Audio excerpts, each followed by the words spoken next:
All right, so we're gonna change these transmission cooler lines that are located in here. They come off of the transmission and then run up beside this hose here to the radiator. There's the lines right there, there's two of them.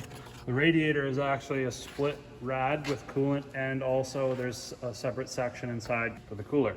I took two clips off of here and two 10mm bolts, one here and one on this side. What I'm gonna do is just pull this piece back a little bit. And I'm gonna go ahead and take out all the 10mm bolts for this piece right here, and along with these two as well. And I'm gonna try to lift this panel up just enough so that I can sneak in underneath, because those lines, they come in and then they go into the side of the rad right there underneath of this thing. So let's see if we can do it without taking off the bumper. Okay, so we got this off. You can see the two fittings there. Just watch when you take this thing off, you don't short out the battery. So just put a rag on that. Down here, you can see we've got our fittings. All right, so first things first, we gotta get these covers off, these little caps. So all you gotta do, they're just sitting on there.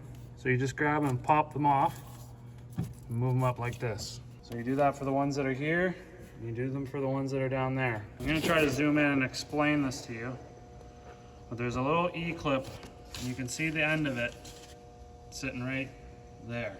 You gotta pop those things off, and it's sort of delicate procedure. You need a pick to do it, preferably a right angle pick. I'm gonna see if I can show that to you. It's gonna be tricky, but hang with me.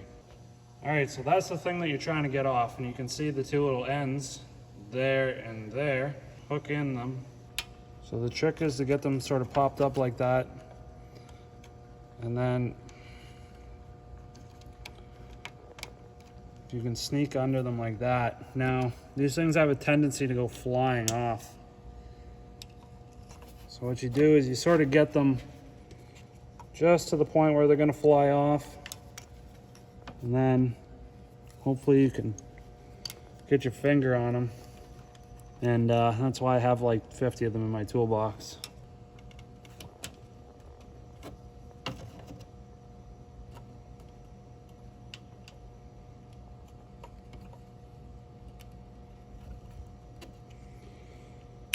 Now there may be a tool that actually slips in underneath of there. I'm not too sure.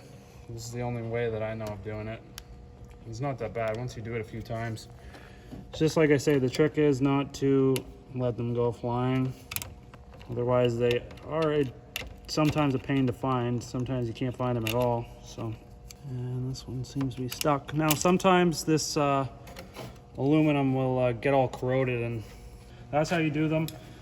Now that we got those things out, all you gotta do is just wiggle this line around a bunch, get it free, and it should just pop right out, just like that. There you go. So you do that for these two, and you do them for the two that are down there. Good luck. All right, so you get your new lines. You'll notice that the lines, there'll be a longer metal portion compared to the other side. That goes to the transmission side. The shorter metal side compared to the transmission will be your two lines. You're gonna have one that's got a longer top section compared to the bottom one. The bottom one's got a shorter section. Difficult to see because you got these flaps in there, but you can see how short this is compared to this.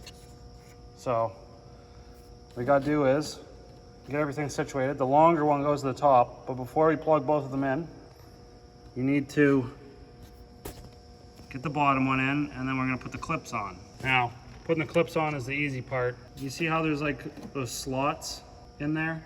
Well, that's where these little pointy pieces poke through, and it locks the line in place from being able to back out of the hole, because there's it's just the way the lines crimp. Anyhow, what you're gonna do is you're gonna set this ear and the other ear onto a solid spot, and you'll push it on and it'll snap in place.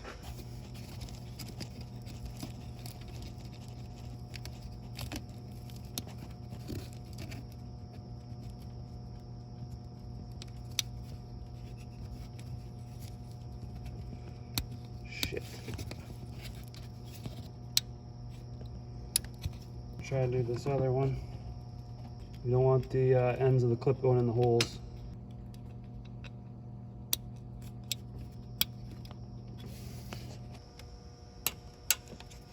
So So it's just like that. You just slip your cap on. The cap just snaps in place, okay? And that keeps that ring from being able to expand and that line slipping out. It's important to have these caps snapped back in. And it's also important to pay attention and make sure that those clips go in properly as well. Otherwise you're gonna have a line blow off. And these transmissions blow up enough on their own. Don't need a cooler line blowing off and having them run out of transmission fluid. You're gonna be having a bad day. Just to get that one in there. Make sure the line's all the way in. Just like that.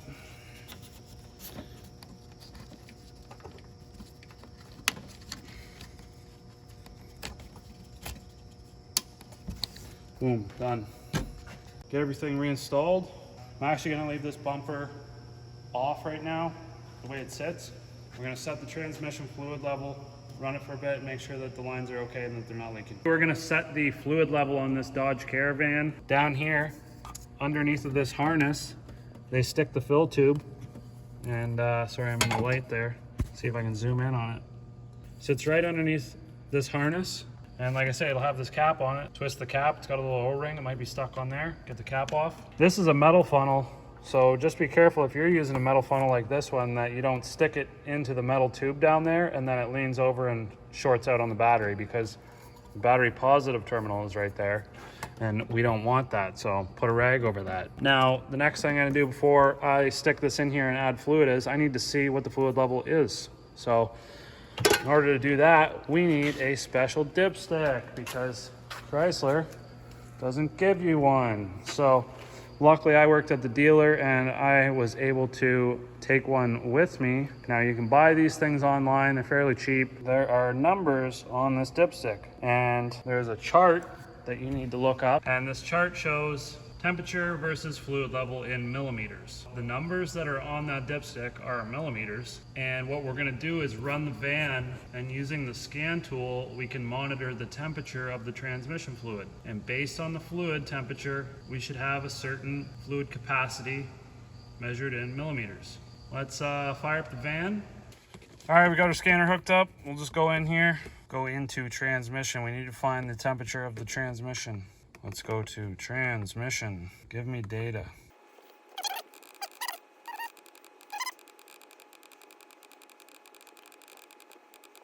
Trans oil temperature in Fahrenheit. There we go.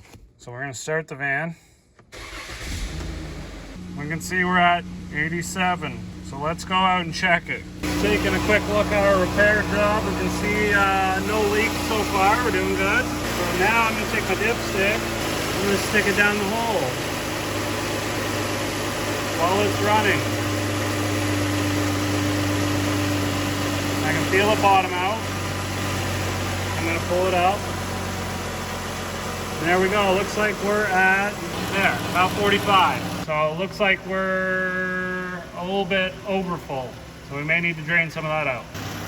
Okay, so I had to drain some oil out of this transmission, and it sucks because there's no drain plug on the pan. So instead of pulling the pan, what I did was I used my brake bleeder tool, and I took the fitting thing off the end and stuck it down the dipstick tube and sucked a bunch of oil out. Now we are at 97 degrees Fahrenheit. We're gonna take our tool now and stick it down there. Now you can see we're pretty much right about 18. On the bottom, near the left bottom corner, 90 degrees Fahrenheit. We go up from there and we're right at about 18, so we're just below maximum. We pulled out maybe about a small chocolate milk's worth of fluid, which is about 250 milliliters. And she was a little bit over full. So that's how you set the transmission fluid. And if you got any questions, let me know in the comments below. Thanks for watching. Don't forget to subscribe.